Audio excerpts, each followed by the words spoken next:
Good morning. All right, so let's see what we have here. Reading for Aquarius. That's tomorrow.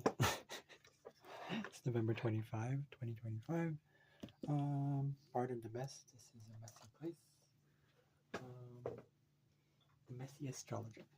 So I'm gonna do my thing because I am busy. I am not gonna hide anything. I know it's kind of messy, but here's the thing. This is the reality. This is my current reality, and that's fine. I'm changing it. Point is, reading is for Aquarius. Let's see here. Okay, so the moon is conjunct Pluto at this time, tomorrow. And it will be also conjunct the asteroid Eos. For those who know the mythology behind Eos, she was the one who welcomed Helios to the sun. So she's the kind of the dawn. She's kind of tied to the Roman equivalent Aurora, where she welcomed, she's about kind of like welcoming. So welcoming committees, this is probably included in that because it's tied to the moon, it's tied to people, to welcoming committees, new experiences, new emotions, new vibrational experiences. It is an Aquarius, so it's a little bit more about your nervous system. It's tied to the circadian rhythm, I believe, because this is also Eos. It's tied to also, I was going to say plastic surgery, but things that are new, things that are renewing in your body, the new cells, new regenerative abilities, that kind of stuff. But it is tied to Aquarius, so that means it's really about the nervous system. What else is here? It's also circadian rhythm and system, but also new things. But this could also mean that there might be people who are afraid to go back to go into new things and kind of be resistant to experimenting.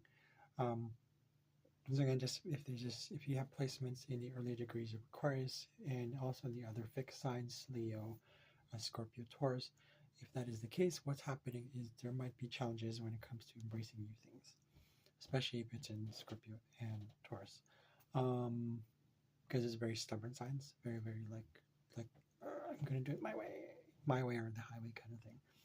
Leah's kind of like that too. Let's see. Wow. Okay. So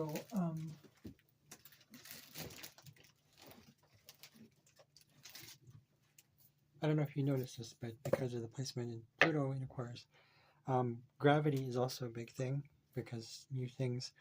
I don't know if you know this, but at least for me, it's like that. Things tend to kind of fall where I feel like, why did it fall that way?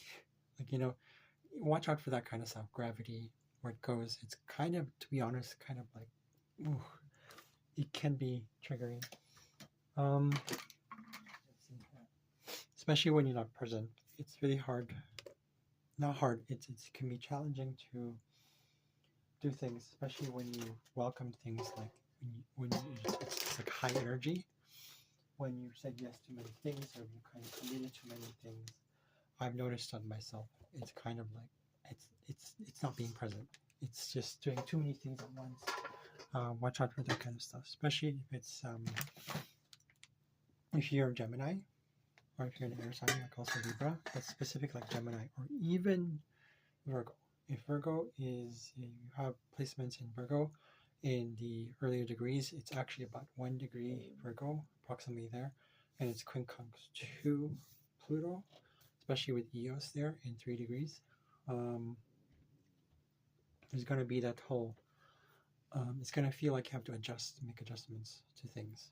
Virgo and Gemini tend to, and also Pisces, actually the mutable signs, kind of have a hard time saying no to things. They always kind of want here. They're kind of everywhere. Gemini nuts, probably yes, but at the same time because it's a multitasking thing. But I don't believe in actual multitasking. There's no such thing because otherwise you would be everywhere all at once. Literally everywhere all at once. into physical form, that is actually impossible.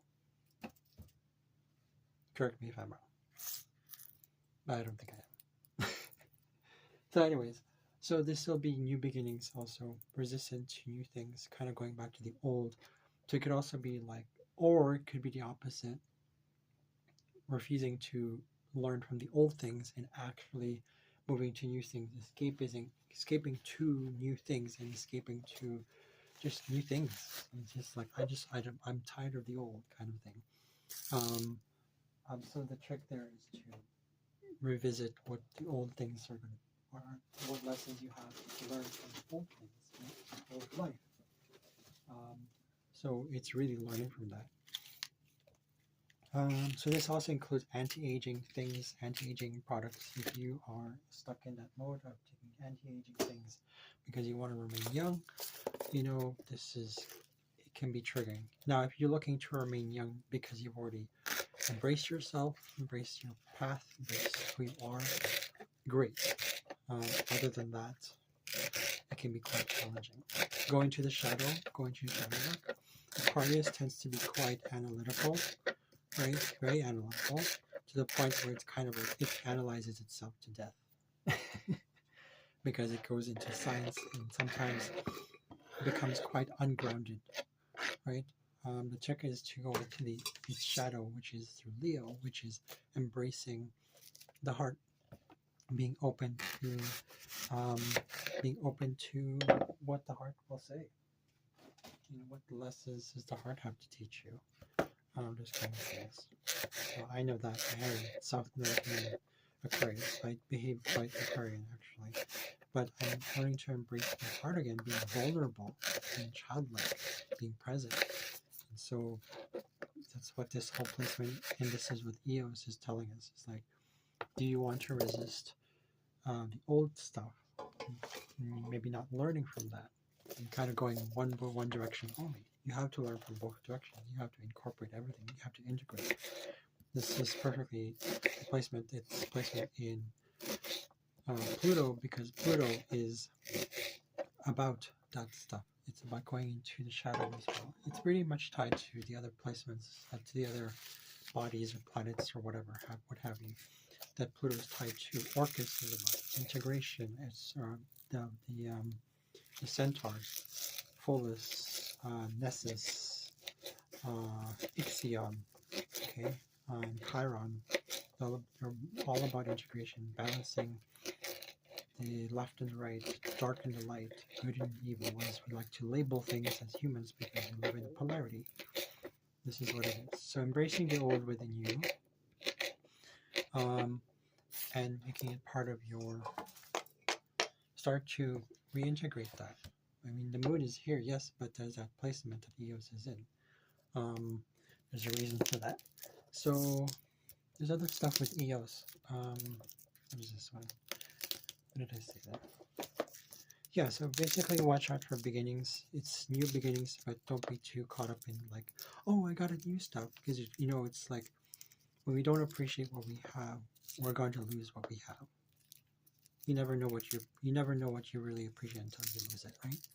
Because you keep looking towards new things. If you keep looking towards new things, it's not going to work. You have to be open to new things, but at the same time, learn from the old. That's the main point about this whole thing. So I think that's it. Thank you for watching. I hope that helps. If you have any questions, that's it. That's what I can fit in 10 minutes. So see you guys later.